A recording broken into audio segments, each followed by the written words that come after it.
much. Retired four-star General Jack Keane joins me now. General, one of Jimmy Carter's defining moments, of course, is when he brokered the first peace agreement in the Middle East, successfully ushering in peace between Israel and Egypt after 30 years of war. How will you remember President Jimmy Carter?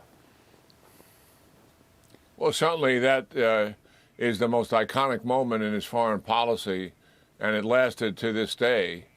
I think when you take a look at the Carter presidency, he certainly was a human rights activist, and it was very much center in his foreign policy.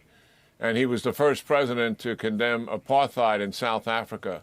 But I think also we have to be frank about it, because human rights was a problem that the Shah had, and Jimmy Carter shied away from the Shah, who was running Iran. And it actually facilitated the radical Islamists taking over when that became such a central part of his foreign policy. I think many other presidents have had to cope at the intersection of national security and our values and make decisions based on that. And it's very difficult to exclude one or the other. Sometimes we have to find a proper balance. Notice how we balance that with the Kingdom of Saudi Arabia, whose values don't necessarily always agree with ours, but national security has to dominate it, and that's true for Democratic and Republican presidents.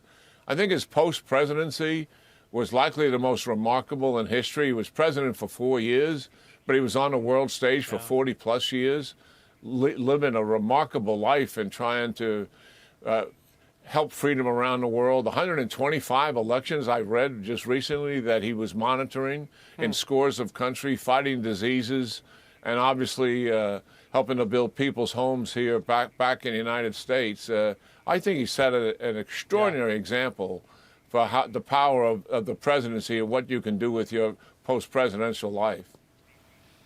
Yeah, amen to that. I want to talk about this one too, General. There is a new warning that China may be conducting the largest military buildup since that of the Nazi Germany during the 1930s.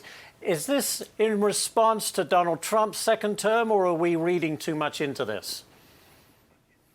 No, this has been going on for 10 years. This is not news. Yeah.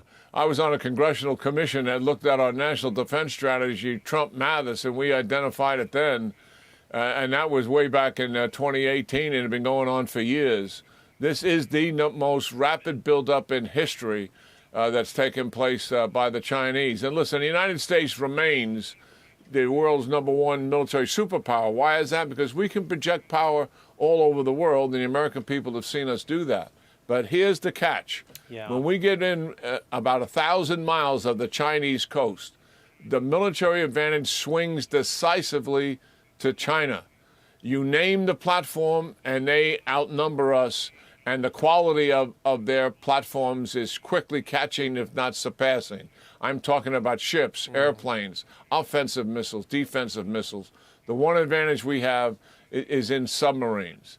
And they are certainly on the move there as well. So, yes, this is, as you indicated, the most rapid military buildup in history.